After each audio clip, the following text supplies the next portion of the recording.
The Naregatsi Art Institute in Armenia was funded in 2002 by Nareg Haroutunian from New York. It's dedicated to supporting Armenian contemporary artists and creating a forum in which the spirit of art and the common voice can resonate freely. In addition to the center in Yerevan, in 2006, Naregatsi Art Institute launched a branch in Shushi. The center in Shushi is aimed to support the cultural awakening of the city, which was destroyed as a result of the war. It serves to be a link between artists and art lovers in the region, implementing educational programs designed for upbringing the new generation of children of Karabakh with Armenian spirit. The Institute works with Armenian contemporary artists from many fields. The Institute also provides exhibition and performance space and produces high-quality CDs and DVDs with the artist's work. In the past years, the Institute established a chamber music society, and now it offers emerging composers with recording equipment and the studio's facilities, among many other services. In addition, the Institute presents weekly film screenings showing works of Armenian and international filmmakers. Another important aspect of the Institute's activity involves in creating programs to promote art education for children, summer camp in Shushi, and Armenian Children Arts Olympiad. The Institute also established a Naregatsi folk instrument ensemble for children, which recently had a successful tour in Europe. The purpose of the ensemble is to introduce the future generation with Armenian folk music and to preserve our rich musical heritage. Սիրելի Naregatsi արվեստի միությունը մտել է Հայաստանի կյանքի մեջ որպես առանձին մի միավոր եւ շատ կարեւոր, շատ սիրելի միավոր։ Naregatsi արվեստի միության մասին գիտեն ոչ միայն Հայաստանի ժողովուրդը, այլ գիտի նաեւ ամբողջ սփյուռքը հայությունը։ Ուզում եի քեզ հարցնել, ինչ էր նպատակդ, ինչու ստեղծեցիր այս միությունը, չէ՞ որ Հայաստանում պակասը չէր զգացվում արվեստի օջախների։ Allow me to respond in English. I find a lot of providence, divine intervention, how Naregatsi Art Institute was created. To understand better how it came about to be, I have to open up a little bit about my family's history. I grew up in a very Armenian home. My grandfather, on both sides, they're both genocide survivors. From my father's side, Nareg Haroutunian, he ended up in an orphanage in Syria. And then he became very successful as a businessman. And he actually built the first supermarket in Aleppo. And he was a very generous man. He helped a lot of people, and then he helped build a school, and he helped the church. Attar Garabet, people know him. He had many children, and my father, also named Nareg Haroutunian, he was from childhood. He was an incredible spiritual and very smart individual. At the age of 13, he wrote his thesis on Gomidas. He expanded the business from Aleppo to Damascus, and then came to Lebanon. Then he met my mom, and in 1959 they got married, and they spent their honeymoon in Armenia. And my father became so successful. In 1961, he was one of the first 5 he went to China. He expanded the business in a tremendous way. But by making money, he also shared what he made. I remember, ever since I opened my eyes, there were great artists in our homes, from Armenia. The concept of Naregatsi Art Institute was actually born in New York.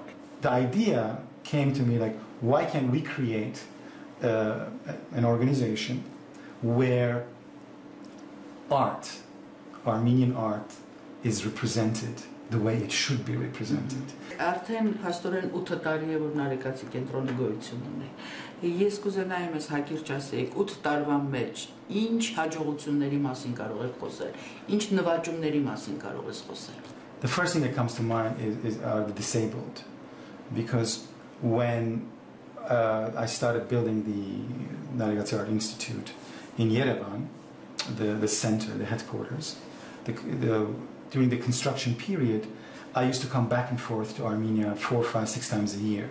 In one of these trips from Yerevan to New York, I met a girl in a wheelchair in Yerevan airport. I accompanied her. It's a long story, what happened. Instead of going to New York, I ended up going with her to an international disabled symposium in England. And it was destined to be as such, because I found that she sings in a choir, Paros, and I wanted them to be part of the opening of Naregatsi Art Institute in 2004. We created an elevator, a special elevator for the disabled, and it's a first in Armenia. And I was hoping we would inspire others to do as such. The second and the most fundamental, I guess, achievement would be the opening of the Shushi Center. Naregatsi has a branch in Shushi. And when you opened that Shushi? 2006, August 31st. So we're 6 years old there. The way that happened was, it's liberated lands. So the soldiers died liberating that land. So it must have a continuation. So we have, as we say, Hokegan Bart. And one winter, 2002, we went there with 4 friends in the middle of a snowstorm. And that trip was also it was destined to be. And we ended up, of course, going to Shushi, and then the idea was born there and then, because Hawk, the photographer, they were giving him, we've published a photography book with him. They were giving him a piece of land so he would open a photography school. So I was so intrigued by that idea that I said, we should create also something similar. And that's how that idea started. So in 2006, it finally came true. So today, and since 2006, we have around 13, 14 classes. We have the children of Shushi who attend the Naregatsi Art Institute there. We have classes in theater, music, dance, sculpting. We have photography, languages, fairy tales. It's kind of fairy tale-ish in itself, because the children feel an incredible comfort when they come to Naregatsi, because it's very different from everything else. And it's very warm during the winter. I make sure it's warm. I make sure they feel good, first of all, physically, and then spiritually and mentally. And that I consider an incredible achievement as well. How about publishing? We, throughout the years, have many publications, many productions. The very first Naregatsi Art Institute production happened in New York. I wanted to do something special through art. And I went to many artist friends. Haroutunian was the first I went to. And he said, Nareg, I'm with you, go ahead. Lernik Hovhannisyan, Artsakh, the sculptor, Hawk, Karine Kocharyan, many artists. That is the miracle of the evening. Oh, yeah. Yeah. Vahan also came from Armenia. But the miracle of the evening was Mr. Hagopasadurian, 100 years old, a writer, an incredible humanitarian, successful businessman, but most important, a genocide survivor. Why he came, how he came that night is a miracle in itself. He stood up and he spoke for a good half an hour about how the Turks massacred the Armenians, his experiences, how he buried his mother with his own hands. Anyway, it became, what he spoke of became a testament, and we filmed that, and our first production was born. Throughout the years, since 2004, we have over 35 productions, because there was a need for creating beautiful work. See, it's very important, like I said, to present our culture. You also have to create something that presents our culture through an artistic work, whether an artistic designer, a graphic designer, the artist, the musician, the composer, the photographer. This is very symbolic because it's our very first production in music. So it's and the way it looks is when you feel incredible it. album, I know. Similarly, for instance, we did Gomidas's complete piano composition. For instance, when you open this and you read every single one has an explanation in English and Armenian, and then you have the notes. John Hodian, who's an American composer, Armenian, he was inspired when we met. He came to Armenia. He helped us build a recording studio. We have a professional recording studio. And now you have Vagrich Bakhchanian exhibition. Vagrich Bakhchanian is this year's first publication. We have another, our ensemble. That's one of our achievements that I'm very proud of. Naregatsi Folk Instrument Ensemble. And we have a new CD, a new recording. The first CD that we recorded, actually we won, it won the best album of 2010. We won a prize, a National Music Award. Now we have a new recording, and we're just in the middle of producing it. And hopefully they will take it with them because we're going on a tour. I don't know if I'll be going because they have forbidden me to leave the country.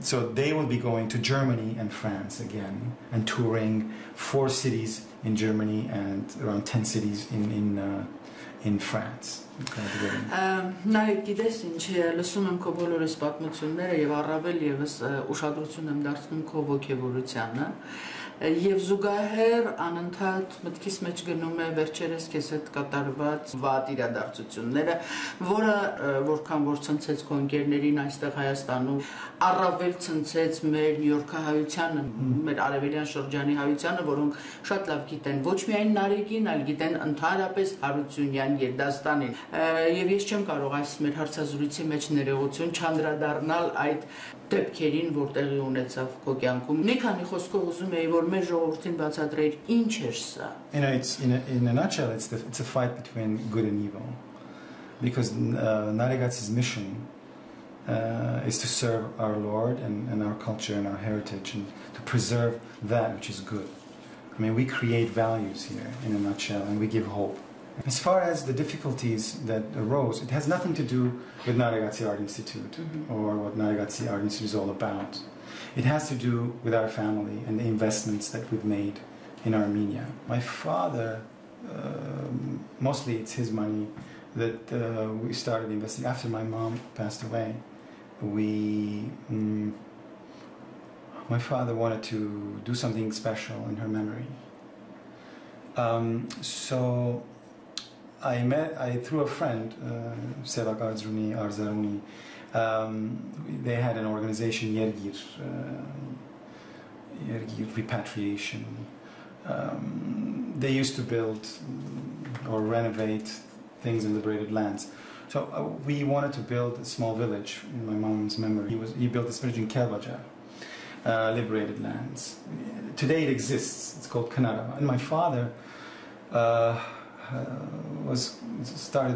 he wasn't well, Parkinson's and heart issues anyway. So we wanted him to feel good. And since, he was an incredible businessman and all his life, he was in that environment. So we had to create an environment where he felt good. And we started making investments, and all the investments that we made through Sevak, and he was the dominant figure here.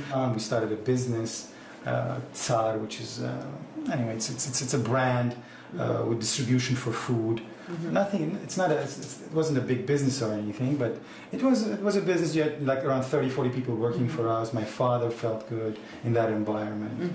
I never looked after the business, so I left everything to him and the power of attorney. I said, and I never looked after the business or whatever. Finally, when things really started going sour, I stopped my power of attorney. It was in 2010. Then I had to become the director of the business. So I became the director of the business. I had to. And then I wanted everything done by the book. So I invited auditors and then lawyers. So I want everything by the book, open up these books, and anything that has happened with this business, I want everything revealed. And they did that. They did the audit, and then we tried to resolve things through the law, and then we had to go to court finally in December of 2010. But the legal system here, works, I don't know, in a strange way. Instead of giving us the right, they turn around and put everything we own under a lien and froze all our accounts. And there's no basis for that until today even. And it's been the case ever since. Then pressure started happening because we have real estate and there are people who are sitting in power where they abuse their positions. So Mr. Sevak has, let's say, sponsors. And all these guys together, they're as they say, their appetite is huge, and they just they started creating issues for us, problems for us, and then one thing after the other, whether it was which kind of issues? Whether it was let's say the Artsakh, which is the division of the police, would come and harass us and take us for interrogations, and then the other Bek Kanchakan, another division, started. One day it was in June of 2011. They rushed in with their guns and whatever. They confiscated all our computers, and until today we don't have our computers back. And then they started interrogations one after the other, and all the time it's pressure. I said, if there are taxes to be paid, I even announced it twice. There's no issue. Let's find out whatever those taxes are, and if there is anything, we'll gladly pay it. By the time those things started happening, by the time we got to that, all these pressures started happening. Yeah. They opened the case and they said, you haven't paid a little over 2 million dirham, which is like $6,000. Okay. So we have the right by law to open a criminal case against you. Meanwhile, at the same time, we had over 20 million dirham in, as they say, Giravjar. In another division of the taxation. Oh, okay. They just didn't bother to look into that. Oh, so they use and abuse the system because they want to create pressure. The thing is, when they applied the act they brought another act of 111 million, which is completely based on falsifies. It just doesn't have any basis. Create more pressure. When I didn't give in to that, they put me in jail based on false testimonies. Anyway, after that,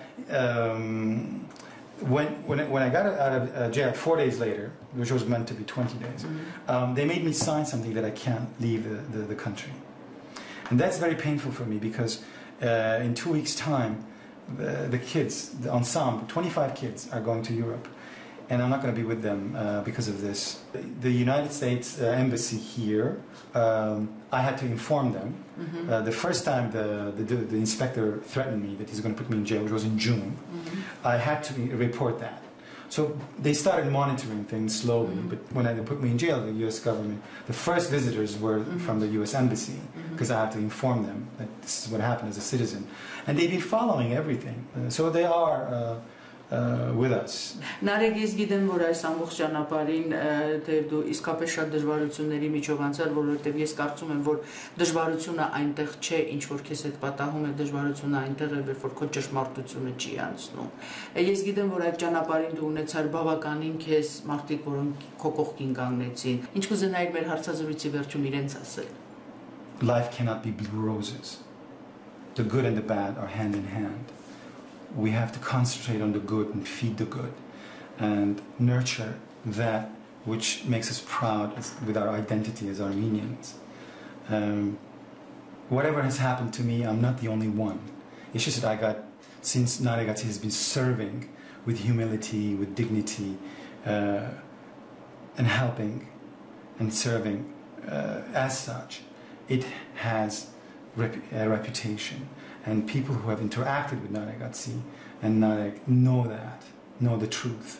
Պարոն Հովհաննիսյան, որպես իրավաբան կուզենայի մեզ մի քանի մեկնաբանություններ տայիք Nareg Haroutuniani գործի մասին։ Ուրեմն ինչ վերաբերում է քրեական գործին, նշեմ, որ կա վարչական գործ, քրեական գործ եւ քաղաքացիական գործեր։ Ինչ վերաբերում է քրեական գործին, ապա դրա արմատները դեռևս սկիզբ առնում 2009 թվականից, որը GH հետ կապված է, GH Enterprise ընկերության հետ, որը պատկանել է Կարապետ Հարությունյանին, Նարեկի հորը, եւ Նարեկը ընդհանրապես դրա հետ ոչ մի կապ չունեցել։ 2009 թվականից դեռևս 2009-ի նոյեմբերից Հարությունյանները զգում են, որ Սևակ Արզանունին, որը Հայաստան ներկայացնում էր իրենց շահերը, ինչ-ինչ պատճառներով իրենց գործերը չի հաջողացնում, այսինքն արդյունքներ չի երևում։ Այն դեպքում, երբ որ գործարքները սկսվել են մի քանի տարի առաջ։ Եվ 2010 թվականի ամռանը Սևակ Արզանունին զգալով նաև անվստահությունը եւ այդ գործերի ձախողումը Հայաստանի հրավիրում Nareg Hartounianին փորձելով որպեսզի համոզի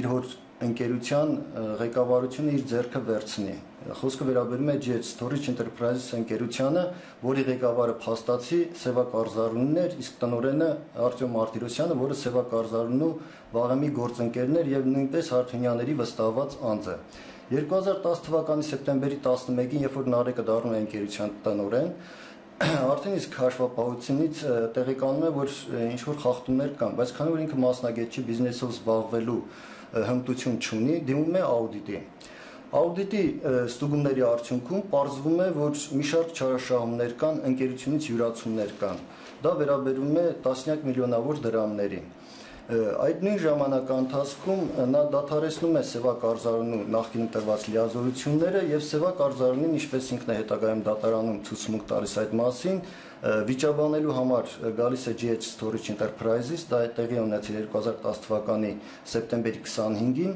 եւ ջարդուփշուր է անում այնտեղ ցուցանակները Nareg Hartouniani մորը նվիրված որոշակի հուշեր, մասունքներ կան, դրանք է ջարդուփշուրանում, փաստորեն դրանով ցանկանում է հարաբերությունները խզել, բայց ինչ որ միջադեպի հիման վրա։ Իրականում դրա տակ լրիվ այլ տնտեսական շահեր էր թաքնված, գումարներ, որոնք նա նախկինում արդեն ստացել էր ընկերությունից, Հարությունյանի գումարներից։ Եվ ամիսներ անց, մոտ 2 ամիս անց, դեկտեմբեր ամսին արդեն Nareg Hartounian ձեռքի տակ ունենալով աուդիտի տվյալները դիմում է դատարան եւ պահանջ է ներկայացնում Սևակ Արզանունին եւ Արտյոմ Մարտիրոսյանին, որպեսզի նրանք վերականգնեն ընկերությանը հասցված վնասները, մասնավորապես ընկերությունից տարած գումարները, որոնք անձնական նպատակների համար են ծախսել։ Այդ ժամանակ հենց արդեն քրեական գործի հիմքերն են ստեղծում, նրանք սկսում են պաշտպանվել։ Պաշտպանվելը նաև որ անձամբ չեն պաշտպանվում, այլ իշխանավորների հովանավորության ներքո են սկսում պաշտպանվել։ Քրեական գործը հարուցվում է 2 միլիոն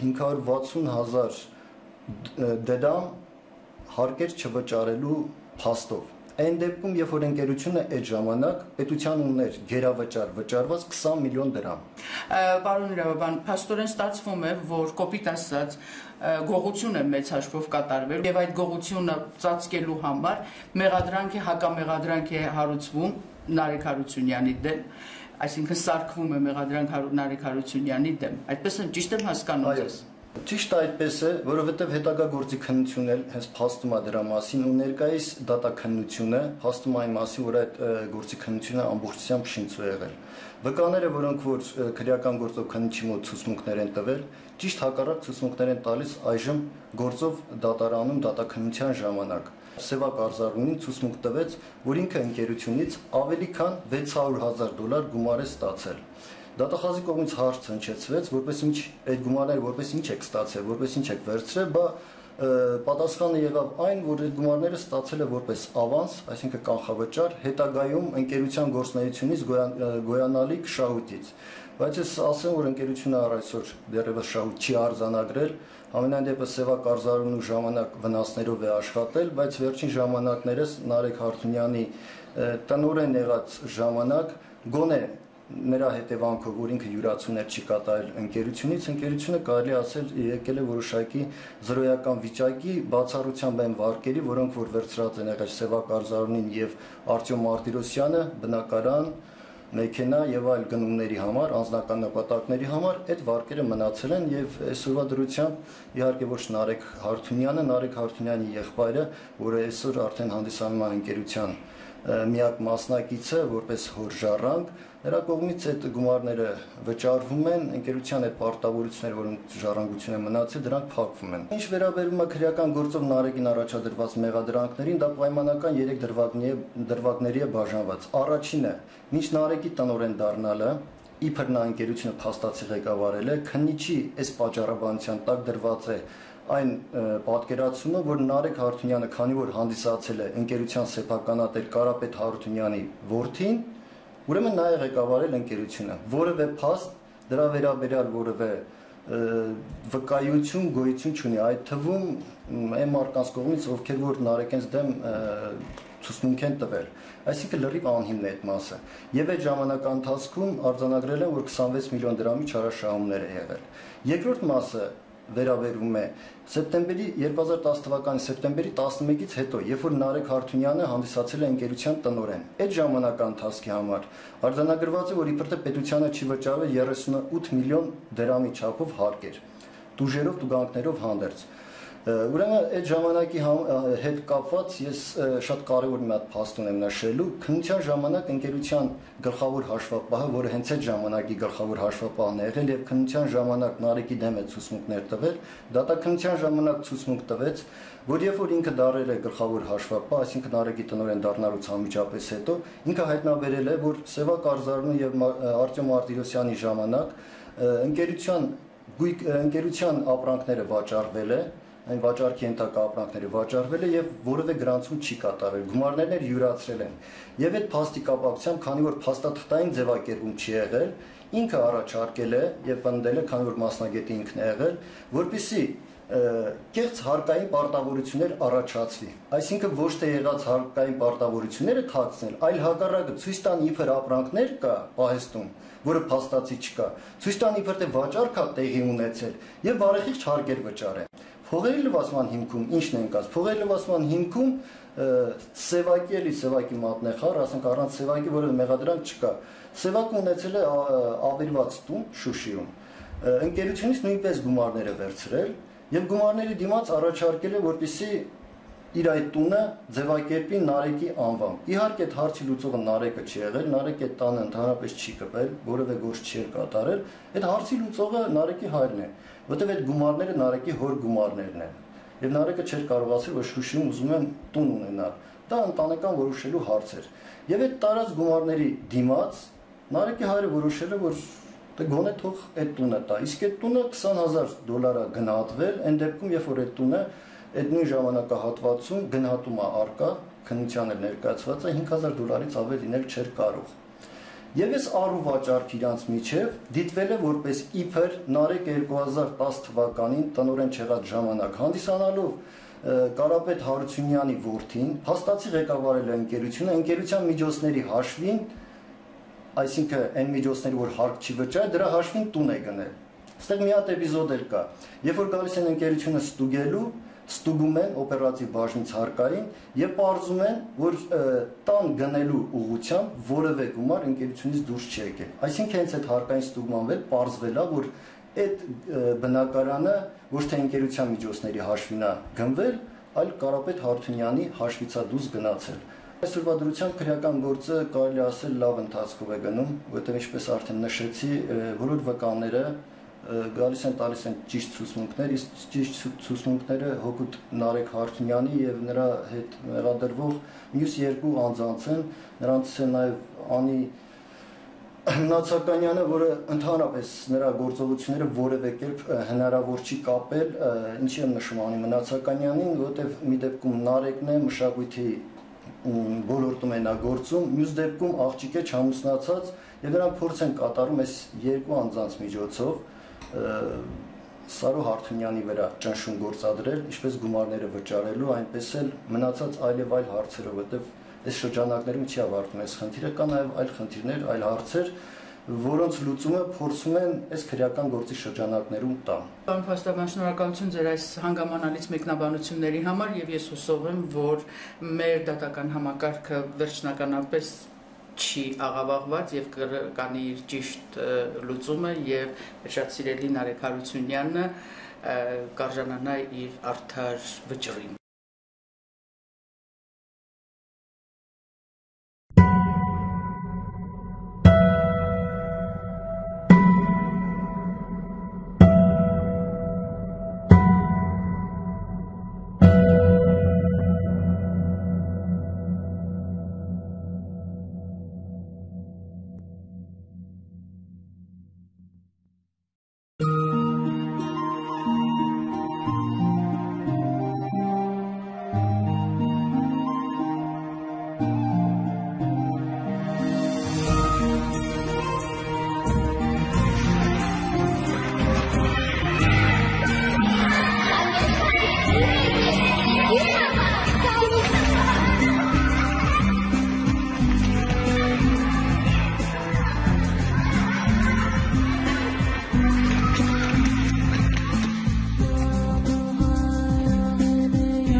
Today is August 31st, 2009. We became 3 years old today. It's Naregatsi Art Institute's third birthday.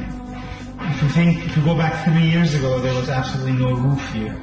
This building was nothing but just another ruin like the rest of the city. We just had walls.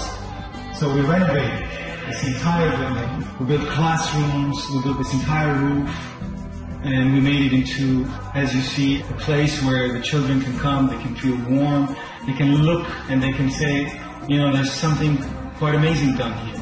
Quite a lot of work. It's an incredible investment. And one of the reasons was to set an example for others to be inspired. Through the arts, we create hope, we preserve values, we teach music, we teach theater, paintings, we teach photography, sculpture, carving. Ես Կարին Մարիամն եմ, ես հաճախում եմ նկարչությունը, ես այստեղ մի ամիս կամպրոս։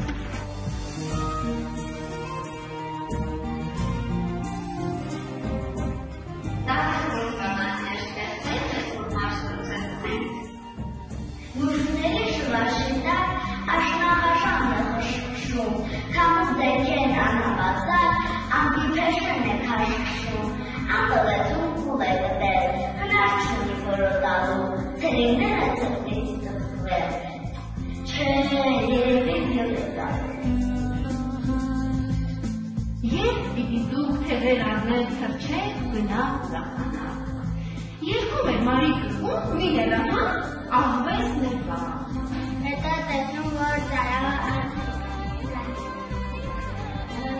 մի անգամ և ինքուրն է դուք կա օծու գալիս է։ Առաջին անգամ թատրոն խաղացել են երեխաները 3 տարի առաջ։ Հիմա երեխաները խաղում են մի պիես, որը վերջերս Ստեփանակերտ քաղաքում մրցույթ փառատոնի ժամանակ հաղթեց եւ առաջին տեղը գրավեց։